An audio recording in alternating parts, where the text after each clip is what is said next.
안녕하세요. 부동산 개발업 현업 중인 위시리치입니다. 오늘 온 곳은 잠실입니다. 잠실 종합운동장 바로 건너편 우성 재건축 단지 아파트고요. 그리고 우측에 있는 아파트 단지는 아시아 선수촌 아파트입니다. 이 두 재건축 진행 중인 단지들이 신고가를 찍고 있는 곳이거든요. 아시아 선수촌 아파트는 86년 아시안게임 때 대비해서 지어진 아파트고 처음으로 지하주차장이 도입이 됐다고 합니다. 23년도에 안전진단을 통과한 상태이고 용적률이 152%, 그리고 평균 대지 지분이 26평이나 되는 재건축 사업성이 아주 좋은 단지입니다. 56평이 42억 원, 평당 7,500만 원의 신고가가 최근에 찍혔습니다. 이쪽이 토지 거래 허가 구역이기 때문에 실거주만 할 수 있고요. 잠실 우성 아파트 1, 2, 3차는 현재 시공사 선정을 하기 위한 단계이고요. 43평이 27억 5천만 원 신고가를 찍었습니다. 31평은 22억 원대로 평당 7천만 원의 시세를 형성하고 있고요. 조합 설립 인가가 됐기 때문에 조합원 지위 양도가 되려면 10년 보유, 5년 거주한 그런 매물만 조합원 지위 양도가 됩니다. 최근에 1군 시공사들이 이쪽에 관심을 보이고 있는데 GS건설에서 현수막을 걸어놨습니다. 1840여 세대에서 2600여 세대로 늘어납니다. 특히 이 두 개 뼈만 모기. 괜찮으세요? 지금 모기 한 3방 물린 것 같아요. 아이고, 빨리 마무리하겠습니다. 이 아시아 선수촌하고 우성 1, 2, 3차가 지금 바로 뒤쪽으로 강남 도심의 보행 일상권이거든요. 그리고 바로 건너편이 잠실 종합운동장 리모델링 사업 예정지이고요. 2040 서울 도시 기본 계획에 보면 강남 도심에서 삼성 잠실 종합운동장 마이스 복합 업무 개발 사업으로 인해서 2조 원 정도를 투입을 하고 일자리도 창출이 될 것으로 예상이 됩니다. 앞으로 이 잠실 종합운동장 리모델링이 되면 이쪽에 호텔과 잠실 돔구장이 생기고 일자리들이 또 들어오면 이 바로 건너편 배우주거지 재건축 단지들을 그냥 이렇게 놔두지 않겠죠. 그래서 재건축을 지금 열심히 밀어주고 있는 것이고, 그리고 잠실 광역 중심의 거점 상업지역 개발 사례로 인한 땅값도 이 두 개 단지에 직접적으로 시세에 영향을 끼치고 있습니다. 우측에 보이는 아파트 단지가 잠실 주공 5단지입니다. 나무밖에 안 보이네요. 신속통합기획으로 심의 완료된 첫 사례이고, 원래 30개동 3,930세대인데 28개동 6,490여 세대로 협약구말 예정입니다. 최근 31억 7,500만 원을 찍었습니다. 좌측에 잠실 트리지움 아파트고요. 우측이 잠실 리센츠, 예전 잠실 주공 2단지가 재건축이 된 거고, 좌측 트리지움은 잠실 주공 3단지가 재건축이 된 것이고요. 최근에 리센츠 33평이 27억 5천만 원, 평당 8,200만 원 신고가가 나왔고, 트리지움은 33평이 26억, 평당 7,800만 원에 거래가 돼서 거의 전고점을 회복을 했습니다. 그리고 앞에 보이는 잠실 엘스, 이게 잠실 주공 1단지거든요. 원래 여기가 재건축이 돼서 2008년에 입주를 한 것이고요. 여기도 33평이 27억, 평당 8,100만 원 신고가를 찍었습니다. 아, 멋있네요. 하늘이야? 네, 삼성역 도심이 보이고 우측으로 바로 잠실 올림픽 주경기장입니다. 잠실의 5대장 아파트를 엘리트레파라고 하는데, 이 하락기를 잘 버티고 다시 신고가를 찍은 게 그냥 입지가 좋아서 라고 설명하기에는 좀 부족하고요. 잠실 광역 중심과 강남 도심에 연결되는 이 거점의 일자리들 덕분에 땅값이 올라간 것이고요. 이런 일자리 거점들의 개발 사례를 계속적으로 도시계획으로 인해서 지자체에서 밀어주고 있기 때문에 디벨로퍼들이 경쟁적으로 개발을 위해 땅을 매입하게 됐습니다. 그래서 이 주변 배우주거지인 엘리트레파까지 시세에 영향을 미쳤다, 이렇게 설명을 해야 전고점 시세 회복을 해서 신고가까지도 찍은 합리적인 근거라고 설명을 드릴 수 있습니다. 여기는 잠실 광역중심 방이동 목자골목입니다. 이 부분이 다 상업지역이거든요.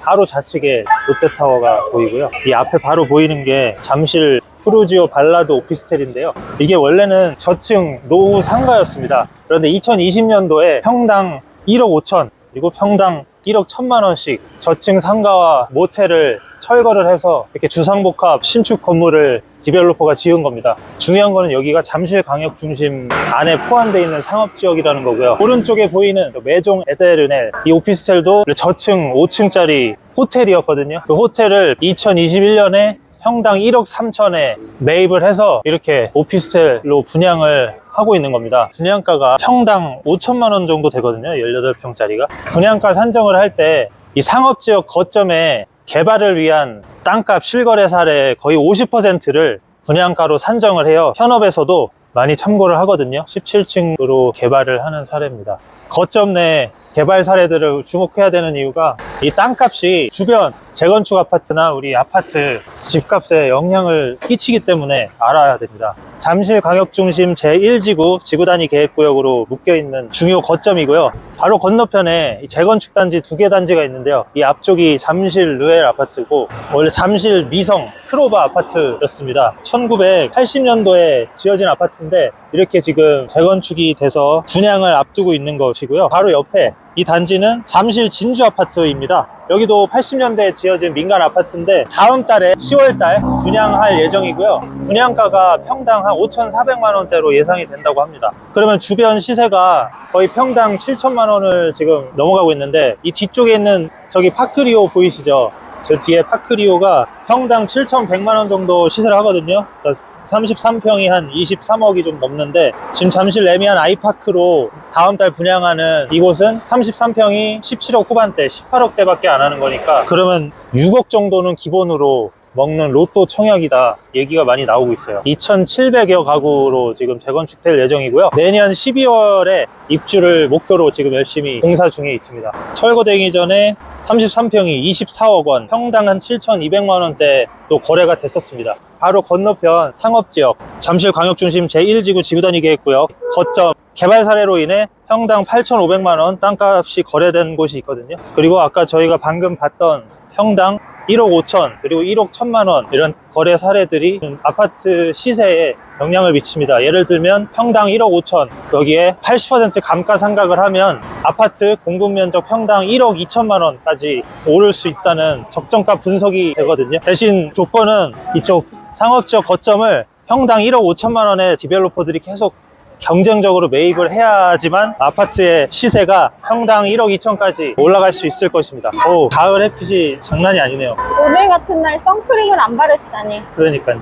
바로 앞에 송파구청하고 우리가 매번 보여주고 있는 롯데월드 타워가 보이네요. 2030 서울 생활권 계획을 보면 이 잠실 업무지구가 관광 쇼핑 업무 중심의 토지 이용 관리를 한다. 그래서 삼성 잠실 마이스 기능을 지원한다. 그래서 국제적 관광 업무 기능을 강화하는 역할을 하고 있는데 이 청사하고 공공기관, 호텔뿐만 아니라 롯데월드 타워, 롯데월드몰, 롯데월드 이렇게 수많은 일자리들이 있습니다. 이런 일자리들과 연계 강화를 하기 위해서 복합 개발을 지속적으로 하겠다고 명시가 돼 있습니다. 따라서 계속 땅값이 올라가고 있는 것이고요. 삼성 SDS 타워가 2023년 10월에 평당 3.6억 원의 자산운용사들끼리 거래가 되기도 했습니다. 그렇기 때문에 그냥 마냥 입지 때문에 오른다는 설명보다는 이러한 일자리와 복합 개발들이 시너지를 내서 지속적으로 땅값이 오르기 때문에 입지가 좋아지는 것이고 이것 때문에 주변 배우주거지 아파트 값이 오르는 것입니다. 앞에 보이는 단지가 가락동 헬리오시티입니다. 현재 33평이 23억 3천만 원, 평당 7천만 원대를 다시 찍었습니다. 최근에는 24억대 신고가도 기록을 했습니다. 이 오금 현대아파트는 오금 지구 중심 바로 인근에 있는 재건 단지이고 또 바로 옆에 방위역이 있어요. GS건설, DLENC, 현대산업개발, 시공사들이 시공사 선정을 앞두고 이렇게 포스코 ENC까지 저건 뭐죠? 삼성물산. 레미언까지 엄청난 경쟁을 벌이고 있고 8월 달에 46평이 20억 5천만 원 신고가를 찍었습니다. 평당 4,400만 원에 실거래가 됐네요. 현대건설도 보이고요. 거의 1군 건설사들이 여기 다 모였는데요. 2030 서울 생활권 계획상에 이 오금 현대아파트는 오금역 행정기능 밀집 준주거지역 인근의 성동 구치소, 현대 5차 재건축 이런 거점 개발 주변에 위치해 있고 이 행정문화복합 중심지 바로 배우주거지로서 개발의 명분이 있는 곳입니다. 여기는 예전 성동 구치소 부지입니다. 바로 오금 지구 중심인데요. 이 오금 지구 중심에 행복주택이 들어올 예정입니다. 2030 서울 생활권 계획을 보면 오금 지구 중심에 대규모 공공부지의 복합적 토지 이용 방안 검토한다. 이게 그대로 행정으로 이어지고 있는 것입니다. 그리고 바로 좌측으로 현대 5차 아파트 재건축 현장입니다. 더샵 송파 루미스타 분양을 진행했었고요. 33평이 18억 9천만 원, 평당 5,700만 원의 분양가를 형성하고 있습니다. 그래서 26년 5월에 입주 예정입니다. 여기도 2030 서울 생활권 계획상에 이 성동 구치소 이적지 주변 공동주택단지, 가락 현대, 현대 5차 이렇게 명시가 돼 있고요. 이 단지들을 연계해서 계획적인 개발을 하겠다. 이대로 행정이 진행이 되고 있는 것을 알 수 있습니다. 도시 계획을 통해서 재건축을 미리 예상을 할 수 있고요. 주변 거점의 상업지역 땅값의 영향을 받아서 평당 5,700만 원으로 분양가가 산정이 됐음에도 불구하고 분양이 되고 있다. 이런 점을 알아야 합니다. 다음 주에는 송파구에서 저평가되어 있는 실전 투자를 할 수 있는 투자처인 거여 마천, 그리고 장지동, 위례 이 구역들을 파헤쳐 보도록 하겠습니다. 감사합니다. 감사합니다. 구독, 좋아요, 알람 설정.